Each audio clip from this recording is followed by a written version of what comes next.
தோழமைகள் அனைவருக்கும் வணக்கம். இன்றைக்கி வீடியோவில் என்ன பார்க்க போகிறோம் அப்படின்னா, மாடி தோட்டம் நிறைய பேருக்கு ஆரம்பிக்கணும்னு ஆசை இருக்கும், இல்லை செடி வளர்க்கணும் அப்படின்னு சொல்லி ஆசை இருக்கும்.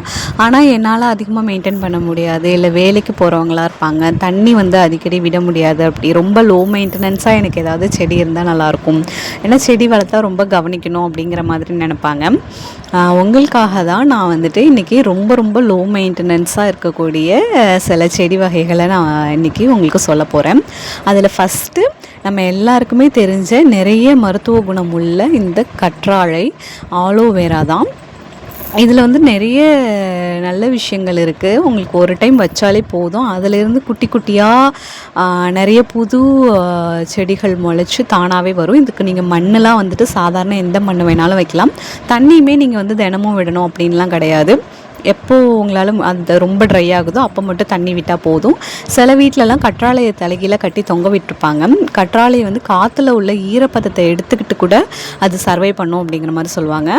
அடுத்ததாக ஸ்னேக் பிளான்ட், பாம்பு கத்தாழை அப்படின்னு சொல்லுவாங்க. இந்த ஸ்னேக் பிளான்ட்டு கற்றாழை விட இன்னுமே ரொம்ப ஈஸி மெயின்டெனன்ஸ். நீங்கள் எந்த மண்ணில் வேணாலும் வைக்கலாம். ஒன்ஸ் வச்சு விட்டிங்கன்னா இதுலேயும் அதே மாதிரி பக்கத்துலேயே குட்டி குட்டி புது செடிகள் முளைச்சி வரும். அதையே நீங்கள் மாற்றி வச்சுக்கலாம். இதுக்குமே நீங்கள் தண்ணி ஊற்ற மறந்துட்டீங்க, இல்லை அந்த மாதிரி ரொம்ப ட்ரையாக இருக்குது அப்படின்னாலுமே இது ஈஸியாக சர்வை பண்ணும்.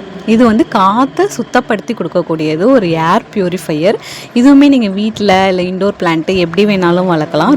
ரொம்ப ஈஸி டு மெயின்டைன், ரொம்ப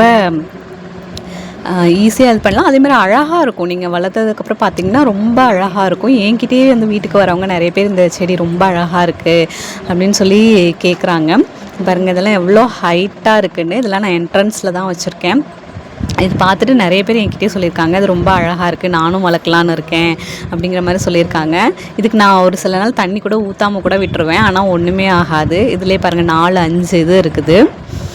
அடுத்தது ரோயோ அப்படிங்கிற இந்த ஒரு அழகு செடி தான். இது நர்சரியிலலாம் நீங்கள் அடிக்கடி பார்த்துருப்பீங்க, இல்லைனா எங்கேயாவது பொது இடங்களில் இது அழகுக்காக வளர்ப்பாங்க. இதுவுமே நீங்கள் ஒன்று வச்சு விட்டிங்கன்னா போதும், அதிலிருந்து அப்படியே கிளச்சி நிறைய வந்துடும். இது 2 கலராக இருக்கிறனால பார்க்குறதுக்கு ரொம்ப அழகாக இருக்கும். என்ட்ரன்ஸில் இல்லை நீங்கள் காம்பவுண்ட் வச்சுருக்கீங்கன்னா அங்கே அந்த மாதிரி வைக்கலாம். இதுக்குமே நீங்கள் ரொம்ப தண்ணி ஊற்றணும் அப்படின்லாம் கிடையாது, ரொம்ப லோ மெயின்டெனன்ஸ் தான். அடுத்ததாக எல்லாருக்குமே ரொம்ப தெரிஞ்ச, இல்லை சில பேருக்கு தெரியாமல் கூட இருக்கலாம், கற்பூரவள்ளி. இது சளிக்கு இருமலுக்கெல்லாம் ரொம்ப நல்ல ஒரு மருந்து. குழந்தைங்க இருக்கிற வீட்டில் இந்த கற்பூரவள்ளி கண்டிப்பாக இருக்கணும். இதையும் நீங்கள் எந்த மண்ணில் வேணாலும் வைக்கலாம். இதில் எக்ஸ்ட்ரா ஒரு பெனிஃபிட் என்ன அப்படின்னா, நீங்கள் இது உடஞ்சி போச்சுன்னா கவலைப்பட தேவையில்ல, அந்த ஸ்டெம் எடுத்து நட்டு வச்சிங்கன்னா திருப்பி வந்துடும். இது திருநீற்று பச்சிலை. அந்த திருநீற்று பச்சிலையுமே நீங்கள் ஒன்ஸ் வச்சிட்டிங்கன்னா போதும், அதிலிருந்து விதைகள் கொட்டி கொட்டி நிறைய வரும். இதுவுமே நிறைய மருத்துவ குணங்கள் நிறைந்தது. இதில் முக்கியமானது, ரொம்ப தலைவலி இருக்குது அப்படின்னா இந்த இலையை நல்லா கசக்கிட்டு நுகர்ந்து பார்த்தாலே அந்த தலைவலி நல்லா நமக்கு நல்லாயிருக்கும். இந்த தொட்டியெல்லாம் ஒரு 5-6 வருஷமும் அப்படியே தான் இருக்குது. நான் மாற்றவே இல்லை, மண்ணு கூட எதுவுமே நான் பண்ணலை.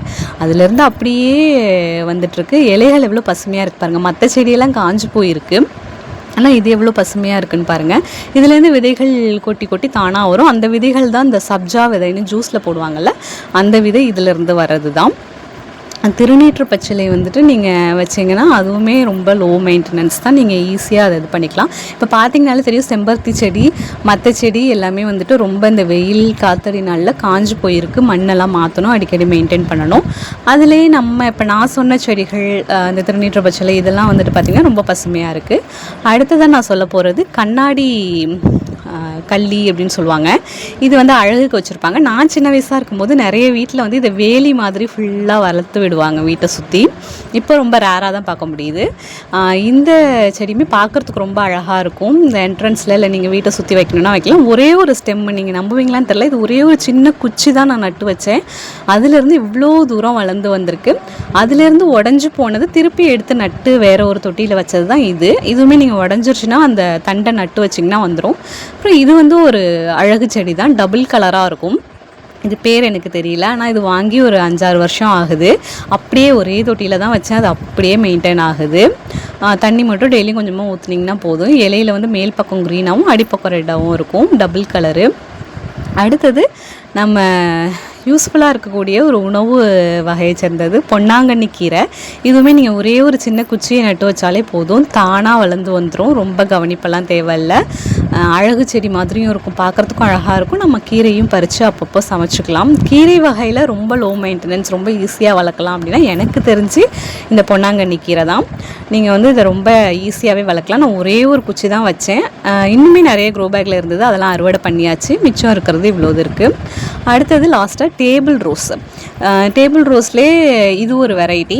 மற்றதெல்லாம் கூட கொஞ்சம் காஞ்சி போன மாதிரிலாம் ஆயிரும். இது வந்து நீங்கள் ரொம்ப லோ மெயின்டெனன்ஸ் தான். அதே போல் நல்ல புஷியாக நல்லா வளரும். பூவுமே பார்க்குறதுக்கு ரொம்ப அழகாக இருக்கும். ட்ரை பண்ணி பாருங்கள். Happy gardening.